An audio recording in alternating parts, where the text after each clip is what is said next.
So ఈ ఒక IAS ఆఫీసర్కి అంటే జనరల్గా మనకి క్రికెటర్లకి విగ్రహాలు పెడతారు, తర్వాత ప్రభాస్కి విగ్రహం పెడతారు,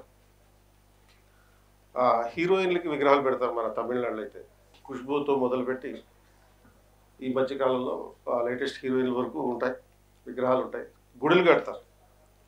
అలాగే మహాత్మా గాంధీకి కూడా ఒక టెంపుల్ ఉంది.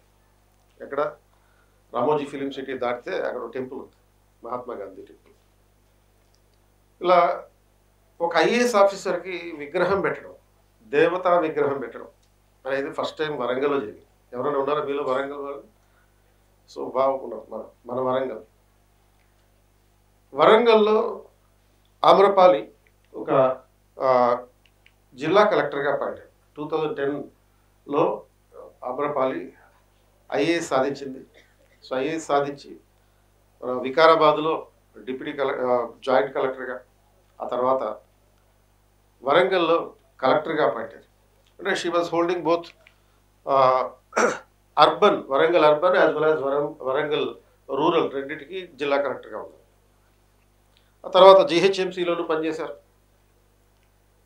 మన హైదరాబాద్లో జిహెచ్ఎంసీలో డిప్యూటీ కమిషనర్గా పనిచేశారు. తర్వాత పిఎంఓ కూడా డిప్యూటీ సెక్రటరీగా వెళ్ళారు. ప్రైమ్ మినిస్టర్ ఆఫీస్ డైరెక్ట్గా ప్రధానమంత్రి ఆధ్వర్యంలో పనిచేసేటటువంటి సెపరేట్ ఆఫీసు అండ్ ప్రధానమంత్రి డైరెక్షన్లో పనిచేసేటటువంటి ఆఫీసు, దాంట్లో డిప్యూటీ సెక్రటరీగా పనిచేయడం జరిగింది Amrapali IAS. So she's also a recipient of PM award for the excellence in public administration. అంటే 2007లో కేంద్ర ప్రభుత్వంలో బెస్ట్ ఐఏఎస్ ఆఫీసర్లకి ఈ అవార్డులు ఇవ్వడం, నేషనల్ అవార్డ్స్ ఇవ్వడం స్టార్ట్ చేశారు. Prime minister award for the excellence in public administration అనే పేరుతో. She was also one of the recipients of these awards. And trekking is her hobby. అంటే ఈ విషయాలు అన్నీ ఎందుకు చెప్తున్నానంటే వీటన్నిటికీ సంబంధించినటువంటి మూలం ఏంటో మనకు అర్థమవుతుంది. చాలా సందర్భాల్లో ఆమె వరంగల్లో ఒక వరంగల్ రూరల్లో ఒక గ్రామీణ ప్రాంతంలో ఒక ట్రైబల్ ఏరియాలో చిన్న చిన్న కొండలు ఉంటాయి, ఆ కొండలు కూడా ఎక్కుతుంది ఆమె. ఎందుకు ఎక్కుతుందో చెప్తాను. సో ఇది మౌంటైనీరింగ్ ఈజ్ హర్ ప్యాషన్. ఇవన్నీ అంటే కలెక్టర్ అవ్వకముందు చేసినటువంటి యాక్టివిటీసా, కలెక్టర్ అయిన తర్వాత చేసినటువంటి పనుల? అంటే before becoming a collector, before becoming N IAS officer, she was having those hobbies. She continued her passion after cracking the civil service also. Civil service సాధించిన తర్వాత కూడా ఆ ప్యాషన్ని కొనసాగించింది. అండ్ తర్వాత ultimately service to the people is her life ambition. ప్రజలకి సేవ చేయడమే ఆమె అంతిమ లక్ష్యం. అంటే పబ్లిక్ జనరల్గా ఐఏఎస్ ఎందుకు అవుతాం అని అంటే మనం ప్రజలకు సేవ చేయడానికి, దేశానికి సేవ చేయడానికి ఇలాంటి మాటలనే చెప్తాం. ఏం చేస్తావు సేవ చేయడం అంటే? రోజు వెళ్ళి వాళ్ళ కాలు మొక్కుతావా, లేకపోతే వాళ్ళ చేతులు నొక్కుతావా, మసాజ్ చేస్తావా సర్వీస్ చేయడం అంటే అవేమీ కావు.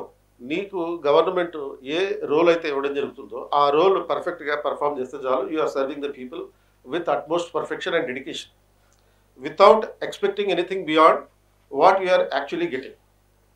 అంటే నీకు ప్రభుత్వం నుంచి వచ్చేటటువంటి జీతం అది ఉంటుంది, అది కాకుండా నువ్వు అది ఇంకా ఎక్కువ కావాలని ఆశించకుండా గవర్నమెంట్ నీకు ప్రజల కోసం ఏం చేయాలని చెప్తుందో అది పర్ఫెక్ట్గా చేయగలిగితే చాలు. అదే పబ్లిక్ సర్వీస్. ఇంకంతకన్నా ఎక్కువ ఏమక్కర్లేదు. ఇప్పుడు రామ్ చరణ్ ఐఏఎస్ అయ్యాడు, దానికన్నా ముందు ఐపీఎస్ అయ్యాడు. ఎక్కడ ధృవ సినిమాలోనే ఐపీఎస్ సాధించాడు. వాళ్ళ గర్ల్ ఫ్రెండ్ సరిపోదు నాకు ఐఏఎస్ కావాలని చెప్పి గేమ్ చేంజర్లో ఐఏఎస్ కూడా అయిపోయాడు. అంటే ఇది సివిల్ సర్వీస్ ఎగ్జామ్ రాస్తే ఉండేటటువంటి బ్యూటీ అది ఏంటి అంటే there are 23 services in the civil service exam. therefore it is called as a common civil service exam.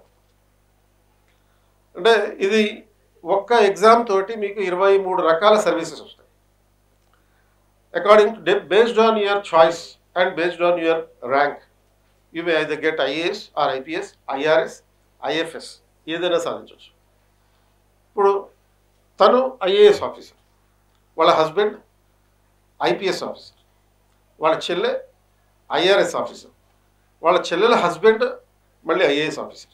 మొత్తం ఫ్యామిలీ మొత్తం ఐఏఎస్లే ఆల్మోస్ట్ సివిల్ సర్వీస్ ఎగ్జామ్ రాసి సాధించిన వాళ్ళు. అంటే మీనింగ్ ఏంటి? ఒకటే ఫ్యామిలీలో 4 ఉన్నారు. ఒక్కటే ఫ్యామిలీలో నలుగురు సివిల్ సర్వీస్ సాధించారంటే ఎలా సాధ్యమైంది అది? Because it is a simple technique to understand that's all and to follow that's all. ఇది పెద్ద విషయం కాదు, చిన్న విషయమే. చిన్న విషయం కాబట్టి దీన్ని సాధించవచ్చు అని నిరూపించారు మొత్తం ఈ ఫ్యామిలీలో ఉండేవాళ్ళు. బట్ దానికి ఒక టెక్నిక్ ఉంటుంది, దానికి ఒక ప్రొసీజర్ ఉంటుంది, ఒక సైన్స్ ఉంటుంది. Science of understanding the UPSC అంటే యూపీఎస్సీ ఎగ్జామ్ని అర్థం చేసుకునేటటువంటి ఒక సైన్స్, ఆ ఒక ప్రొసీజర్, ఒక పద్ధతి. ఆ పద్ధతిని అర్థం చేసుకోగలిగితే దాన్ని మనం ఒక 2 years దానికి పెట్టాలి, మినిమం 2 years పెట్టాలి. 2 years పెడితే 1 year during the examination, before the examination, 1 year during the examination cycle. So మీకు తెలుసు కదా, ఈ ఐఏఎస్ ఎగ్జామ్లో 3 levels, యూపీఎస్సీలో 3 levels ఉంటాయి. ఫస్ట్ ప్రిలిమ్స్ ఎగ్జామ్ రాస్తారు. ప్రిలిమ్స్కి అప్లై చేసుకోమని చెప్పి ఫిబ్రవరిలో నోటిఫికేషన్ ఇస్తారు. ఎవ్రీ ఇయర్ ఫిబ్రవరిలో కంపల్సరీగా నోటిఫికేషన్ వస్తుంది. మీకు ప్రపంచంలో ఏం జరిగినా జరగకపోయినా, 5 ఏళ్ళకు ఒకసారి మనకి ఎలక్షన్ జరిగినా జరగకపోయినా, ఏం జరిగినా జరగకపోయినా కానీ యూపీఎస్సీ మాత్రం ఖచ్చితంగా ప్రతి సంవత్సరం ఫిబ్రవరిలో నోటిఫికేషన్ ఇస్తుంది. ఇచ్చిన తర్వాత మే లాస్ట్ సండే రోజున మీకు ప్రిలిమినరీ ఎగ్జామ్ ఉంటుంది, మల్టిపుల్ చాయిస్ క్వశ్చన్స్ తోటి. And every year September 3rd weekలో మెయిన్స్ ఎగ్జామ్ ఉంటుంది. అంటే డిస్క్రిప్టివ్ ఉంటుంది. అది మొత్తం 9 papers ఉంటాయి. దాంట్లో 9 papersలో ఒక జనరల్ ఇంగ్లీషు, ఒక Indian language paper, qualified papers ఉంటాయి. అవి అందులో జస్ట్ పాస్ అయితే చాలు. మిగతా 7 papers ఉన్నాయి. అందులో ఒక general essay, general studies 4 papers and ఒక ఆప్షనల్ 2 papers. ఈ 7 papers ఒక్కొక్క దాంట్లో 250 marks ఉంటాయి. అండ్ ఈ 250 marks అంటే టోటల్గా 1750 marks వరకు. ఇందులో క్లియర్ అయిపోయిన తర్వాత అంటే మీరు ఆప్షనల్ ఉంటుంది, 500 marksకి 2 papers అన్నాం కదా, మీరు ఏ ఆప్షనల్ అంటే పెట్టుకోవచ్చు. మీరు ఇంజనీరింగ్లో చదువుకున్నటువంటి ఆప్షనల్ పెట్టుకోవచ్చు. ఆమె స్వయంగా ఐఐటీలో ఇంజనీరింగ్ చేసింది, బీటెక్ చేసింది. అది అయిపోయిన తర్వాత ఇంజనీరింగ్ చేసిన వాళ్ళు ఏం చేస్తారు, యూజువల్గా ఐఐటీలో, ఐఐఎంలో ఎంబీఏ చేస్తారు. ఆవిడ అది కూడా చేసేసి, ఈ ఐ అంటే బాగా ఇష్టం అనుకుంటా, ఐఐటీలో ఇంజనీరింగ్, ఐఐఎంలోనేమో ఎంబీఏ, తర్వాత యూపీఎస్సీలో ఐఏఎస్ కొట్టేసి, ఇట్లా మొత్తం 39వ ర్యాంక్, చిన్న ర్యాంక్ కూడా కాదు, 39th ర్యాంక్. ఆమ్రపాలి అంటే అదేదో ఫారెన్ లేకపోతే నార్త్ ఇండియన్ గర్ల్ అనుకుంటారేమో, ప్యూర్ తెలుగు లేడీ, కాంప్రహెన్సివ్గా పూర్తిగా మన వైజాగ్కి చెందినటువంటి అమ్మాయి. అండ్ కంప్లీట్గా తెలంగాణలో ఉద్యోగం చేసింది. అఫ్కోర్స్ 2024 వరకు. 2024 తర్వాత ఆమె ఆంధ్రాకి ట్రాన్స్ఫర్ చేసింది గవర్నమెంట్. సో ఈమె మన వరంగల్లో ఉన్నప్పుడు స్మైల్ అనే ఒక ప్రాజెక్ట్ ఇంప్లిమెంట్ చేశారు. అంటే the inspiring story behind N IAS officer is the smile. ఏంటి స్మైల్ అంటే చిరునవ్వు. ఎవరికి చిరునవ్వు? చిన్నపిల్లలకి చిరునవ్వు తెప్పించడం. ఏ చిన్నపిల్లలకి చిరునవ్వు తెప్పించడం? చైల్డ్ లేబర్గా పనిచేసే వాళ్ళకి చిరునవ్వు. ఎందుకంటే మన తెలంగాణ రాష్ట్రంలో మహబూబ్ నగర్ తర్వాత నల్గొండ, ఈ 2 జిల్లాల్లో చైల్డ్ లేబర్ ఎక్కువ ఉంటుంది. 3rd largest చైల్డ్ లేబర్ అనేది మనకి వరంగల్ రూరల్లో కనపడుతూ ఉంటుంది. అటువంటి వరంగల్ రూరల్లో కలెక్టర్గా పనిచేస్తూ సుమారుగా 415 మంది చైల్డ్ లేబర్ని రక్షించింది. చైల్డ్ లేబర్ని రక్షించి వాళ్ళ పేరెంట్స్కి అప్పచెప్పడం, తర్వాత వీళ్ళందరినీ రిహాబిలిటేషన్ చేయడం, వాళ్ళందరినీ స్కూళ్ళకి పంపించడం, స్కూళ్ళల్లో అడ్మిషన్ చేయించడం. అలా ఎప్పుడు ఇది ఒక 5 ఏళ్ల క్రితం నాటి సంగతి. అంటే ఒక ఐఏఎస్ ఆఫీసర్ తలుచుకుంటే ఏదైనా చేయొచ్చు. ఎందుకంటే ఐఏఎస్ ఆఫీసర్కి ఉండే పవర్స్ ఏంటి? ఎక్స్ట్రాడినరీ పవర్స్ కాదు, సూపర్ మ్యాన్ పవర్స్ కాదు. మరేముంటాయి? గవర్నమెంట్ ఇచ్చేటటువంటి పవరే, అంతకు మించి ఏమీ లేదు. గవర్నమెంట్ నీకు సపోజ్ చైల్డ్ లేబర్ ఎరాడికేషన్ నీ బాధ్యత అని చెప్తుంది. నువ్వు పర్ఫెక్ట్గా దాన్ని ఇంప్లిమెంట్ చేస్తే చాలు. నీ వెంబడ మళ్ళీ ఎవరైనా కొడతారేమో అని భయపడాల్సిన అవసరం లేదు. ఎందుకని నీతోటి సెక్యూరిటీ ఉంటుంది. పోలీసులు అందరూ కూడా నీ కంట్రోల్లో ఉంటారు. జిల్లా పోలీస్ యంత్రాంగం అంతా నీ కంట్రోల్లో ఉంటుంది. ఐపీఎస్ సాధించినటువంటి ఎస్పీ జిల్లాలో పోలీస్ హెడ్, ఆ ఎస్పీ కూడా నీకు రిపోర్ట్ చేయాల్సి ఉంటుంది. సో మొత్తం జిల్లాలో ఉండేటటువంటి అడ్మినిస్ట్రేటివ్ మెషినరీ అంతా, సెంట్రల్ గవర్నమెంట్ ఆఫీసులు ఉంటాయి, కొన్ని స్టేట్ గవర్నమెంట్ ఆఫీసులు ఉంటాయి, లోకల్ గవర్నమెంట్ బాడీస్ ఉంటాయి. మొత్తం అడ్మినిస్ట్రేటివ్ సిస్టమ్ అంతా నీ కంట్రోల్లో ఉంటుంది. And there will be 42 agencies in the district for which you will be the chairperson. 40 రకాల సంస్థలు, 42 రకాల సంస్థలు ఉంటాయి, వాటికి నువ్వు అధ్యక్షుడిగా ఉంటావు, కలెక్టర్ అయితే. అంటే ఒక కలెక్టర్ జీవితంలో ఇన్ని రకాల ఎక్స్పీరియన్సెస్ చేయొచ్చు. అండ్ జనరల్గా మనం బ్యూరోక్రాట్స్ అంటే చాలా సీరియస్ ఉంటారు. ఆ తర్వాత బ్యూరోక్రాట్స్ అంటే వాళ్ళని చేరుకోవడం, కలెక్టర్ అంటే చేరుకోవడం అంటే చాలా కష్టమైన పని, ఇటువంటి అన్నీ అనుకుంటాం కదా. కానీ నీకు గనుక కమిట్మెంట్ ఉంటే ప్రజలతోటి చాలా చేరువుగా ఉండొచ్చు, like Amrapali did. And she was always jovial. In fact మీరు కనుక ఆవిడ సోషల్ మీడియాలో కూడా చాలా యాక్టివ్గా ఉంటుంది. మీరు చాలామంది ఫ్యాన్స్ ఉంటారు ఆవిడకి కూడా, ఉండే ఉంటారు కదా. సో ఇందాక సార్ చెప్పినట్టుగా ఈ నాయకుల్ని ఆరాధించడం అనేటటువంటి ఒక స్కీమ్ ఉంటుంది కదా. ఆ నాయకుల్ని ఆరాధించే వాళ్ళలో ఐఏఎస్లు కూడా ఉంటారు కొంతమంది. స్మితా సబర్వాల్ లాంటి వాళ్ళు కావచ్చు, లేకపోతే ఆమ్రపాల్ లాంటి వాళ్ళు కావచ్చు. సో వీళ్ళకి ఆల్మోస్ట్ 4 లక్షల 5 లక్షల మంది ఫాలోవర్స్ ఉంటారు మన ఇన్స్టాగ్రామ్లో. ఎందుకు ఇంత ఫ్యాన్ ఫాలోయింగ్, ఎందుకు ఇంత విగ్రహాన్నే పెట్టేటటువంటి ఒక పిచ్చి ప్రజలకి ఈవిడ మీద ఈ పిచ్చి ఎందుకు అని అంటే, ప్రజల కోసం ఆ స్థాయిలో వర్క్ చేసింది కాబట్టి.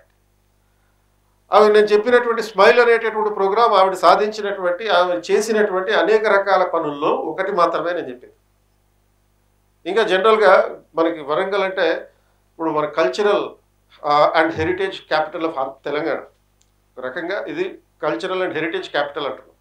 అటువంటి వరంగల్లో ఇప్పుడు ఈ క్లీన్ సిటీ అనేది కూడా దానికి ఒకటి వచ్చింది, అండ్ స్మార్ట్ సిటీ అనేది కూడా వచ్చింది. ఈ స్మార్ట్ సిటీ సాధించడంలో, క్లీన్ సిటీగా సాధించడంలో ఆమె కాంట్రిబ్యూషన్ విపరీతంగా ఉంది. అండ్ పబ్లిక్ ఎవరికైనా సపోజ్ చిన్న సమస్య ఉన్నా కానీ అక్కడికక్కడే ఆ సమస్యని పరిష్కరించేటటువంటిది.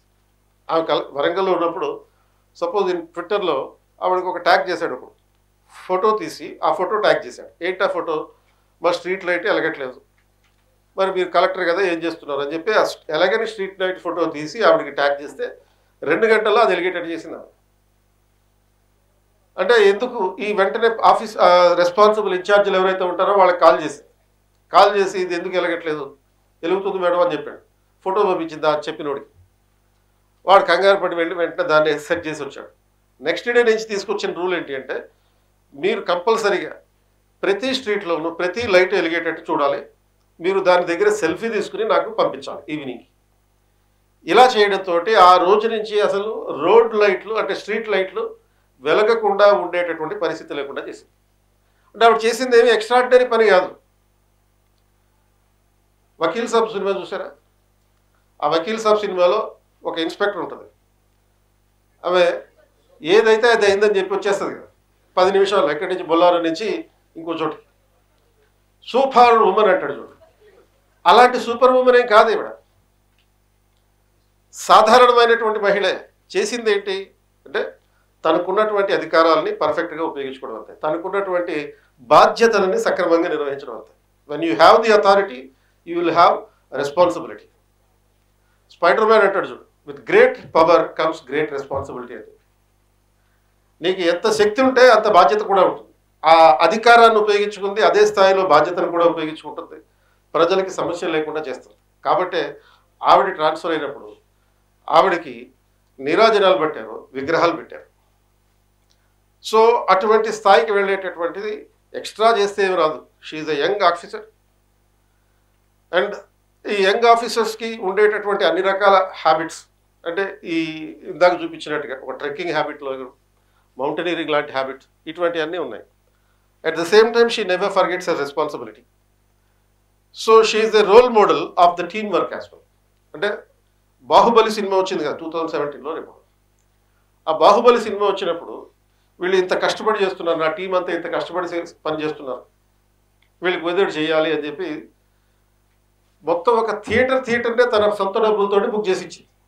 బాహుబలి సినిమా రిలీజ్ అయినప్పుడు సొంత డబ్బులతోటి థియేటర్కి 500 సీట్లు ఉంటే 500 సీట్లు బుక్ చేసి తన స్టాఫ్ అందరినీ సినిమాకి పంపించింది. అఫ్కోర్స్ ఆ టైంలో అది చాలా కాంట్రవర్సీ. ఈవిడ ఏం చేసినా కాంట్రవర్సీ, ఎందుకంటే అవి దేన్ని కూడా సీరియస్గా తీసుకోనట్టుగా కనపడుతుంది, ప్రతిదానికి నవ్వుతుంది. అవి smiling face is the secret of her success. And మన మీడియా వాళ్ళకి ఏం కావాలి, కాంట్రవర్సీ కావాలి. కాబట్టి కాంట్రవర్సీ చేయడానికి ఇక నవ్వుతుంది, ఇక నవ్వట్లేదు, నవ్వినా ఒక రకమైన సమస్య, నవ్వట్లేకపోయినా ఒక రకమైన సమస్య. ప్రజల ధనాన్ని వెచ్చించేసి ఈవిడ ఇట్లా సినిమాలకు పంపిస్తుంది అంటే ప్రజాధనాన్ని ఎక్కడ వెచ్చించలేదు, సినిమాకి పంపించడం తన సొంత డబ్బులు పెట్టి సినిమాకి పంపించింది. అంటే it's a symbol, just a symbol of what, symbol of ensuring the team work from her entire team of bureaucrats. So ఇట్లా మనకి సివిల్ సర్వెంట్స్ అంటే వాళ్ళేమి అసాధారణమైనటువంటి వ్యక్తులు కాదు. సివిల్ సర్వెంట్ అంటే నీలాగా ఉండేవాళ్ళే. ఐఏఎస్ సాధించడం అంటే అది ఇంపాసిబుల్ టాస్క్ ఏం కాదు, మనుషులు చేసే పని అది. అంటే ఏంటి, ఇదేమి ఎక్స్ట్రా టెరిస్ట్రియల్ పర్సన్స్ చేసేది కాదు, లేకపోతే దీనికి ఒక 3 తలకాయలు ఉండే బ్రహ్మలాంటి వాడు చేసేది కాదు, 4 చేతులు ఉండాల్సిన అవసరం అసలే లేదు. జస్ట్ మనకి 2 చేతులు 2 కాళ్ళు ఒక తలకాయ ఉంటే చాలు. కష్టపడాలి, ఇష్టపడాలి, ఓ 2 ఏళ్ళు కష్టపడాలి, అండ్ చదివేటప్పుడు ఇష్టపడి చదవాలి. అప్పుడు మనకి కష్టపడుతున్నటువంటి ఫీలింగ్ రాదు. ఎందుకంటే మీకు ఒక క్వశ్చన్ ఇచ్చాను చూడండి, చాలామందికి కొన్ని మిస్కన్సెప్షన్స్ ఉంటాయి. సో ఆ క్వశ్చనేర్లో ఉండేటటువంటి క్వశ్చన్స్ చూడండి ఒకసారి. మీరు ఆ ప్రతి ప్రశ్నకి మార్క్ చేసే ప్రయత్నం చేయండి. అంటే దీంట్లో ఏబిసిడీస్ ఉన్నాయి, చాలా కొన్నిటికి ABCDEF కూడా ఉంది. ఓకే, సో ఈ క్వశ్చనేర్ ఉద్దేశం ఏంటి అంటే 2. ఒకటి, మీకు సివిల్ సర్వీస్ ఎగ్జామ్ రాయాలని ఉందా లేదా అనేది తెలుసుకోవడం కోసం. 2, సివిల్ సర్వీస్ ఎగ్జామ్లో ఉండే కొన్ని అపోహలు ఉంటాయి, మిత్స్ ఉంటాయి. ఆ మిత్స్కి రైటా రాంగా తెలుసుకోవడం కోసం. సో ఫస్ట్ క్వశ్చన్లో ఏమో చూద్దాం. How many years you can spare for civil service exam preparation? అంటే ఈ సివిల్ సర్వీస్ ఎగ్జామ్ ప్రిపరేషన్కి మినిమం ఒక 2 years స్పెండ్ చేయాలని చెప్పాను కదా. ఎందుకంటే 1 year ముందు మీరు ఇప్పుడు ఎలాగో ఫైనల్ ఇయర్లో ఉన్నారు కాబట్టి ఈ ఇయర్ నుంచి మీరు స్టార్ట్ చేశారంటే కొంచెం రిలాక్స్డ్గా స్టార్ట్ చేసిన ఈ 3rd yearకి 4th yearకి రెండింటికి సరిపోతుంది. అండ్ ఎగ్జామ్ రాసే ఇయర్లో ఇంకో సంవత్సరం అనుకో. సో మీరు 1 year స్పేర్ చేయగలరా, 2 years? మీరు ఏదై కరెక్ట్ అనుకుంటే అది మార్క్ చేయండి. పెన్స్ ఉన్నాయా? జనరల్గా మనం కొంచెం డౌట్ పడుతుంటాం ఆ విషయం, పెన్స్ బుక్స్ ఇటువంటి విషయంలో. సెకండ్ క్వశ్చన్ చూడండి.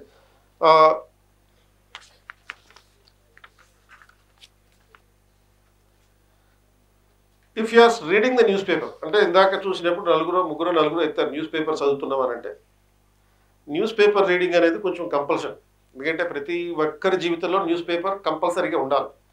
Even if you are not preparing for the civil service, you should read the newspaper. కాకపోతే సివిల్ సర్వీస్ ప్రిపేర్ అయ్యేవాడు ఒక పద్ధతిలో చదువుతాడు, మీరు ఇంకో రకం పద్ధతిలో చదువుతారు. జనరల్గా న్యూస్ పేపర్ ఎలా చదువుతాం? ఫస్ట్ పేజ్ నుంచి చదువుతామా, లాస్ట్ పేజ్ నుంచి చదువుతాం? డాడీ అయితే ఫస్ట్ పేజ్ నుంచి చదువుతారు, మన లాంటి యూత్ అయితే చివరి పేజీ నుంచి చదువుతాం. ఫస్ట్ స్పోర్ట్స్ చూస్తాం, కోహ్లీ 100 కొట్టాడా 0 కొట్టాడా చూసుకుంటాం. అది కన్ఫర్మేషన్ అయిపోయిన తర్వాత సినిమా పేజీకి వెళ్తాం. అది పుష్ప 3 తీస్తున్నాడా 4 తీస్తున్నాడా చూసుకుంటాం. అది కూడా చూసేసిన తర్వాత హ్యాపీగా నా బాధ్యత పూర్తయిపోయిందని వెళ్ళిపోతాం. సో న్యూస్ పేపర్ చదివేటప్పుడు ఏ కాలమ్స్ నువ్వు ఎక్కువగా చూస్తుంటావు? అంటే whether you read movie page, or లేకపోతే స్పోర్ట్స్ పేజ్, ఆర్ లేకపోతే political page, or editorial page. ఏ పేపర్ చదివినా ఏ ప్రాబ్లం లేదు, మీరు చదవడం మాత్రం చదవండి. ఒకవేళ సివిల్ సర్వీస్ ప్రిపేర్ అవుతుంటే ఫస్ట్ టిక్ పెట్టండి దానికి, ఏ పేజీ మీద ఎక్కువ చేస్తారని. టిక్ పెట్టిన తర్వాత సివిల్ సర్వీస్ కనుక ప్రిపేర్ అవుతుంటే you are supposed to read editorial page as a compulsion and an application. Editorial page మాత్రం చదవాలి. మిగతా పేజీలు చదివితే తప్పని కాదు, ఎందుకంటే మిగతా పేజీల నుంచి కూడా మనకి క్వశ్చన్స్ వస్తాయి. ఇప్పుడు సివిల్ సర్వీస్ ప్రిపేర్ అయితే మీరు స్టేట్ ఎగ్జామ్స్ ఉంటాయి, గ్రూప్ 1 గ్రూప్ 2 లాంటి స్టేట్ ఎగ్జామ్స్ ఉంటాయి. ఆ స్టేట్ ఎగ్జామ్స్ కూడా మీరు రాసేయచ్చు. Same preparation for the UPSC is useful even for the group 1 and group 2 of the state level. IAS UPSC రాస్తేనేమో కలెక్టర్ అవుతావు, గ్రూప్ 1 రాస్తే డిప్యూటీ కలెక్టర్ అవుతావు. యూపీఎస్సీ రాస్తేనేమో ఎస్పీ అవుతావు, ఇది గ్రూప్ 1 రాస్తేనేమో డిఎస్పీ అవుతావు, డిప్యూటీ ఎస్పీ అవుతావు. సో కాబట్టి అదే ప్రిపరేషన్, అవే సబ్జెక్టులు, కొత్తగా చేయాల్సింది ఏముండదు, 2 ఎగ్జామ్స్ రాయొచ్చు. సో కాబట్టి ఈ కాంటెక్స్లో మీకు సినిమా పేజ్ చదివినా తప్పలేదు, ఆర్ స్పోర్ట్స్ పేజ్ చదివినా తప్పలేదు. ఎందుకు చెప్తున్నానంటే ఇప్పుడు రీసెంట్గా మన తెలంగాణలో గ్రూప్ 1 గ్రూప్ 2 ఎగ్జామ్స్ అయినాయి.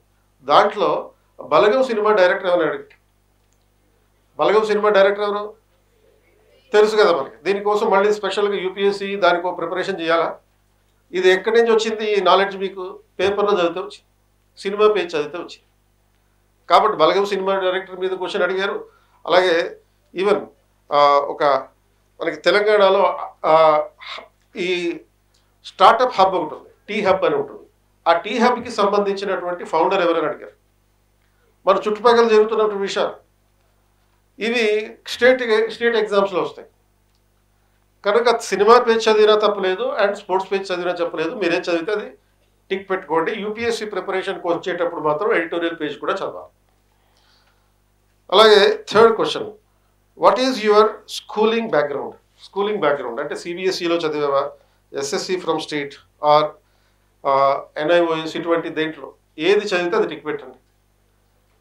ఎందుకంటే చాలామంది అభిప్రాయాల్లో సిబిఎస్ఈ చదివితేనే నువ్వు సివిల్ సర్వీస్ సాధిస్తావు అనే ఒపీనియన్ ఉంటుంది, ఆర్ లేకపోతే ఎన్ఐఓఎస్ చదివితేనే వస్తుంది అనుకుంటుంది. అండ్ ఎన్సీఆర్టీస్ ఈ సిబిఎస్ఈ సిలబస్కి లింక్డ్గా ఉంటాయి. నువ్వు సిబిఎస్ఈ చదవకపోయినా పర్వాలేదు, స్టేట్ సిలబస్ చదివినా పర్వాలేదు. ఇప్పుడు ఆ స్టేట్ సిలబస్ బ్యాక్గ్రౌండ్ తోటి నువ్వు ఎన్సీఆర్టీ బుక్స్ ఈజీగా చదివచ్చు. And tick whatever the schooling that you have in your education background. తర్వాత ఫోర్త్ క్వశ్చన్ చూస్తే, when you read something, how do you read? You will just keep reading. B, understanding the important concept, making notes from each and every topic that you are reading, and visualizing.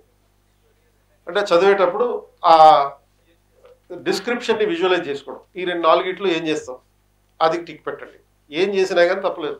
Underline చేసే వాళ్ళకి కొంతమందికి అలవాటు ఉంటుంది. అంటే ఈ పద్ధతులన్నీ ఏ పద్ధతి follow అయినా సివిల్ సర్వీస్కి సూటబుల్ పద్ధతి, సివిల్ సర్వీస్ ప్రిపరేషన్లో భాగమే. తర్వాత your food habit.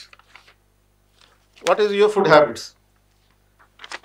UPSC exam there is some positives చెప్పాం, కొంచెం నెగిటివ్స్ కూడా ఉన్నాయి. ఈ నెగిటివ్స్ ఏంటి అంటే, this is the exam which demands lot of energy, both psychological and physical energy. ఇప్పుడు మెయిన్స్ రాసేటప్పుడు 9 పేపర్స్ ఉంటాయి అన్నాం కదా, ఒక్కొక్క పేపరు 3 hours అండ్ 2 పూట్లే ఉంటాయి మళ్ళీ. అంటే మార్నింగ్ ఒక 3 hours పేపరు, ఆఫ్టర్నూన్ ఒక 3 hours పేపర్, అట్లా ఓవరాల్గా 5 days ఉంటుంది. అంటే 27 hours ఆఫ్ ఎగ్జామ్ మినిమం. అంటే ఈ 9 into 3 27 hours of exam in a span of 5 days you have to right. అంటే నీకు ఎనర్జీ గట్టిగా ఉండాలి. ఎనర్జీ గట్టిగా ఉండాలంటే గట్టిగా తినాలి, మంచిగా తినాలి. అది వెజిటేరియన్ తింటావా, నాన్ వెజిటేరియన్ తింటావా, లేకపోతే వీగనా, ఆల్ ద ఎబోవ్, ఏదైతే అది ఏది తిన్నా కానీ అది పర్టికులర్గా నీ హెల్తీగా ఉండేటట్టు చూసుకో. అండ్ తర్వాత ఇంకో క్వశ్చన్ ఏంటి, ఐ హ్యావ్ డాష్ ఏంటి, boyfriend, B girlfriend or girlfriends, C just friends, D enemies. Note అనే చోట మోర్ దెన్ 1 ఆప్షన్ పెట్టొచ్చు అని కూడా చెప్పాను కదా. It is not just only 1 option.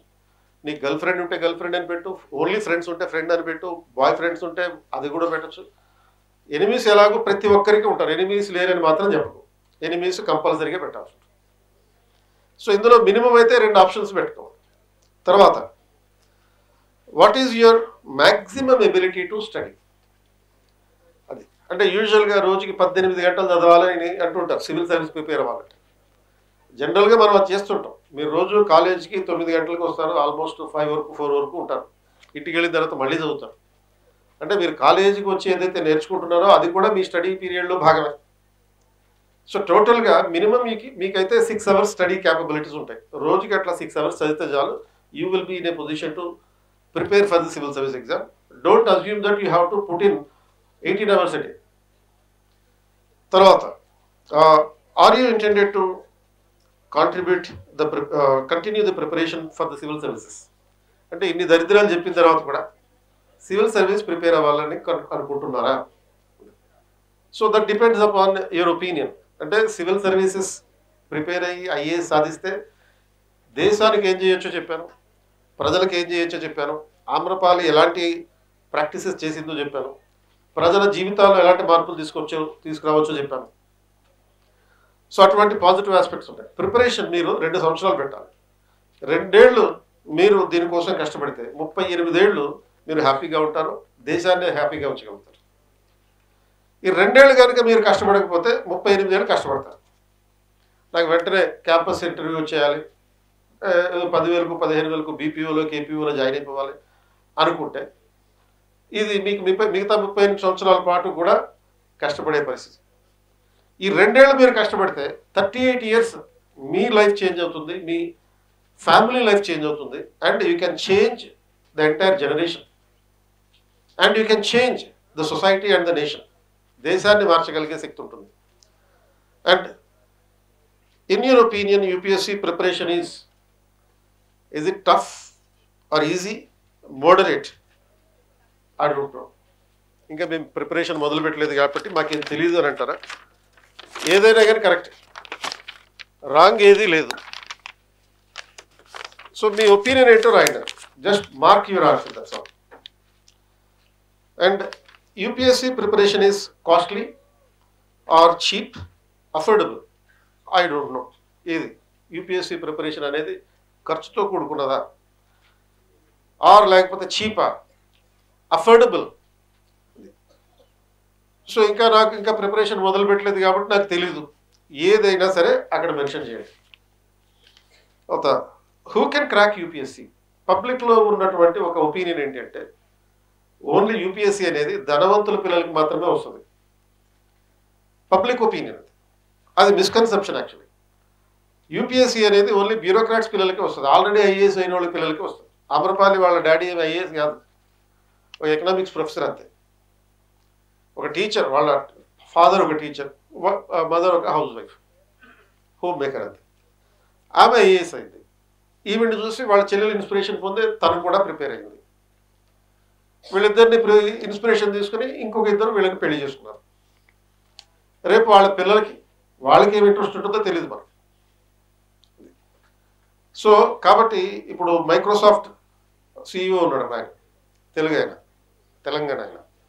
ఏ పేరు అయింది? మరి వాళ్ళ డాడీ ఏంటి? IAS officer. వాళ్ళ daddy IAS officer, special chief సెక్రటరీగా పనిచేశాడు ఆంధ్రప్రదేశ్ సెక్రటేరియట్లో. మరి వాళ్ళ అబ్బాయి ఐఏఎస్ ప్రిపేర్ కాలేదు. It is not necessary that bureaucrats children only have to become civil servants. Anybody can become the civil servant. Gopalakrishna Ronanki అని ఉన్నాడు, ఆల్ ఇండియా 3rd ర్యాంక్ కొట్టాడు, 21st సెంచరీ ఆలమ్ని. 2017లో all India 3rd rank. Srikakulam జిల్లా నుంచి వచ్చినటువంటి మారుమూల ప్రాంతం నుంచి వచ్చినటువంటి వ్యక్తి. అంటే ఐఏఎస్ అనేది ఎవరబ్బ సొత్తు కాదు. సింపుల్గా చెప్పాలంటే ఎవరైనా అవ్వచ్చు. కేవలం నా తండ్రి ఐఏఎస్ అయితేనే నేను ఐఏఎస్ అవుతా అనేటటువంటి పరిస్థితి అయితే లేదు. తర్వాత హూ హ్యాడ్ మోర్ పాసిబిలిటీస్ అంటే రిచ్, మిడిల్ క్లాస్. ఇది కూడా కేవలం మిస్కన్సెప్షన్ మాత్రమే. నిరుపేద కుటుంబం నుంచి వచ్చి కూడా ఐఏఎస్ అవ్వచ్చు. సో మిగతా 3 క్వశ్చన్స్ మీ ఇంట్రెస్ట్ని బట్టి అది టిక్ చేయండి. సో ఇట్లా సివిల్ సర్వీస్ ప్రిపరేషన్ అనేది అసాధారణమైన విషయం కాదు, సాధారణమైన విషయమే. ప్రతి కామన్ మ్యాన్ చేయాల్సినటువంటి పని. మనం ఐఏఎస్ అయినా అవ్వకపోయినా జీవితంలో ఒకసారి మాత్రం ప్రిపేర్ మాత్రం అవ్వండి. దానికి మనం సివిల్ సర్వీస్ క్లబ్ ఏర్పాటు చేస్తున్నాం. అండ్ ఆ క్లబ్ ద్వారా అసలు బేసిక్ సివిల్ సర్వీస్ ప్రిపరేషన్ ఏంటి అనేది మీకు ఐడియా వస్తుంది. అంటే you will be knowing all the basics about the civil service preparation through this civil service club.